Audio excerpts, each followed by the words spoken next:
Any questions, comments? Come on, Cletus. Yeah, I do. And I don't mean to be a thorn in your flesh. No, that's okay. We get all of these grants for studies. I mean, we study everything to death.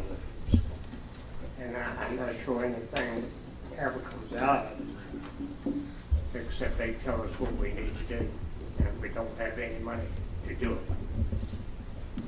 Talk about sites and site visits, we've got 2 industrial parks. One, no infrastructure whatsoever, and there's no money. Okay, the industrial park right over here, we don't have a site plan, we don't have a site cleared off. We couldn't bring nobody in here. We don't have nothing to offer. Why? I mean, why are we not pushing for grants? I mean, Pushing for grants for pad-ready sites, or pushing for grants for determination of, you have, if you've got an industrial park, you have to show that you've got it. If you don't have the site clear, if you don't have a site pad, at least a pad. no, I agree. And you've got that, I mean, And I have the sentiment that you do of you can be studied to death. well, I think we are. I mean, we spent, you talk about $40,000 for a study. Well, it'll And it's It'll- gonna tell I'll us what we speak. need to do, It'll what we help. need to do. I'll speak to that a little bit. That's the Building Collaborative Communities Program. And again, it goes back to what we've just recently put in place as a joint economic development effort with the city of Covington. And it's all mirrored off of the success really that they had with the Western Virginia Regional Industrial Facilities Authority. And they went through, we're mirroring their footsteps. They used the same process to identify a site that Salem, Roanoke City, and Roanoke County jointly invested in off of Third Lane, because they ran into the same thing. They don't have the product. And by bringing in this, using this grant and bringing in someone from the outside, it takes the local politics out of the identification of the primary site, and that's why it's been utilized successfully in other localities, and the impetus for us to try to do it here, because we lack the product. We do have land, but we don't have the resources independently to develop that land. All right.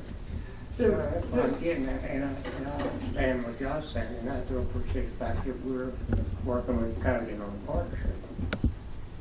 But until we get these sites ready for someone, agree. and they're worthless. Agree. And I've got a little bit of heartburn too with the Roanoke Regional Partnership. We see that maybe once a year. And I feel like we get the scraps. They take the cream of the crop, and we get what's left over, and they don't want to come in. I'll be honest with you, Commissioner Nicely. A year ago, I think I would have almost felt the same way, but I don't anymore. That you might not see Beth here at a Board of Supervisors meeting, but she was up here last week. I talked to her twice today. Talked to her Friday more than I want to tell you because of just some things that we were trying to mine through in our heads with the project. Through one project that we are close to the finish line with, the folks have been here nine times. Beth has been here 7 of those 9. And if she wasn't here, somebody from her staff was. Well, and it's not what the public wants to see is results. Understood. I mean, we take the blind of this here. I do. Why are we getting jobs? Why are we getting jobs? Nobody's coming. What's going on? We're spending tons of money. Nothing's happening.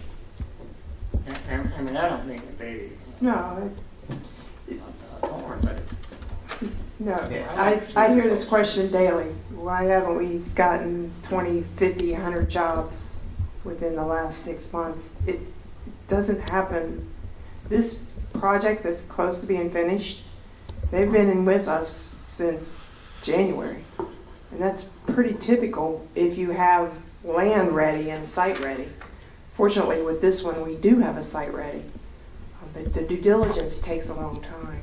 So I feel and I hear that question every day, so you're not asking anything that is out of line.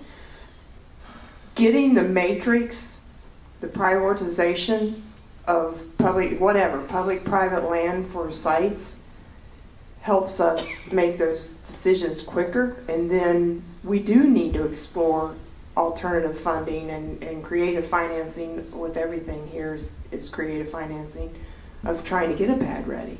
And we've already started thinking of how to do that. How do you do that?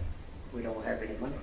Well, it's gonna take multiple resources: state funding, foundations, public-private. Well, and that's another pet peeve of mine's foundation. They don't want to help us. They support us. There is one other initiative. There is one other initiative that's in the works. The grant gets submitted in November, but it's a brownfields initiative.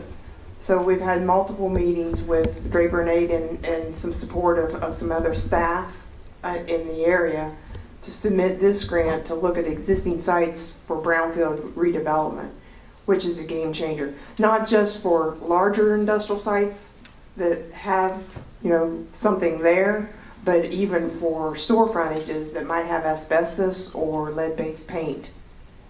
Well, I understand that too. We've got clean property.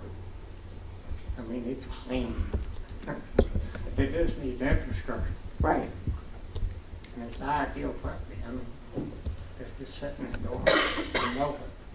So, What I've seen in my time on the board is everybody wants something different. And so you might have people who want to come in with a pad ready, but you might have all kinds of crazy things that people are looking for. And what I've really seen an evolution of in the past year or so is just a diversification of what we're trying to offer. And so this study, as I understand it, is looking sort of out of the box at the county, the cities as a whole, the cities and towns, the whole area, and maybe things we've never thought of before that could potentially be an offering, identified as, hey, this is something that might be available to this company over here. So you can sort of match puzzle pieces and put them together in this diversified way that may or may not even cost you anything if there's a private person involved. It's just a whole.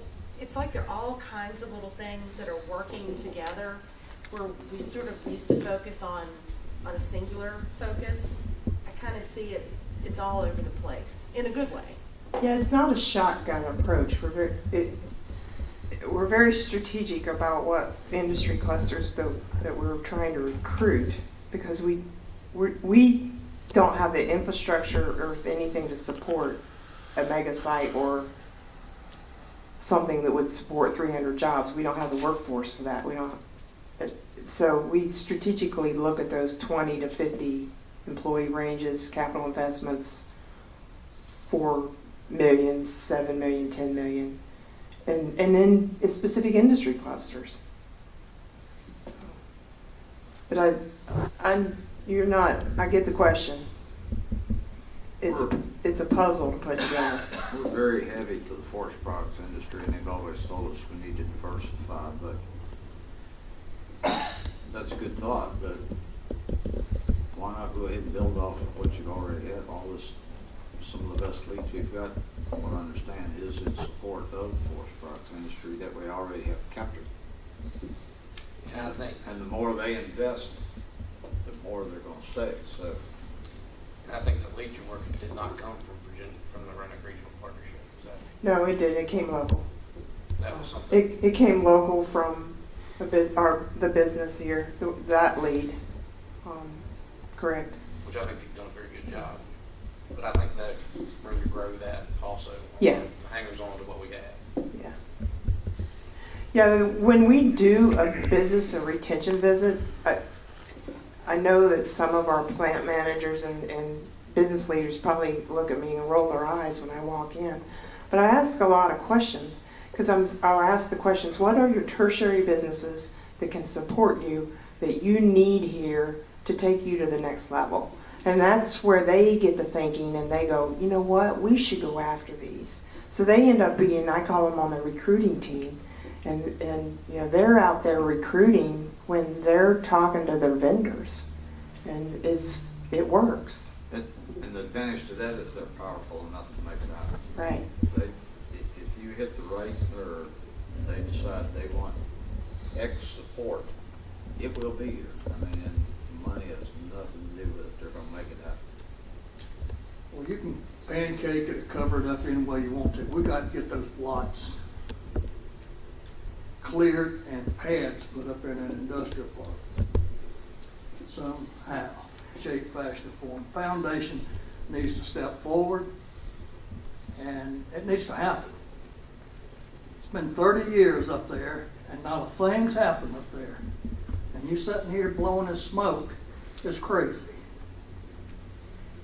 We show the, are you alluding to the Commerce Center? Commerce Center. Okay, You told me that there was a potential customer that would have moved there if we'd had pads recently, correct? Correct. So we need to figure out how we're going to get those pads. It's going to take creative financing. Well, we need to be able to sit down as a board with the foundation, with you guys, and we need to come up with a plan. And we don't need to be putting it off. It's done been put off too long. We got to leave this county better than we found it. And we cannot do it with one source of revenue. Any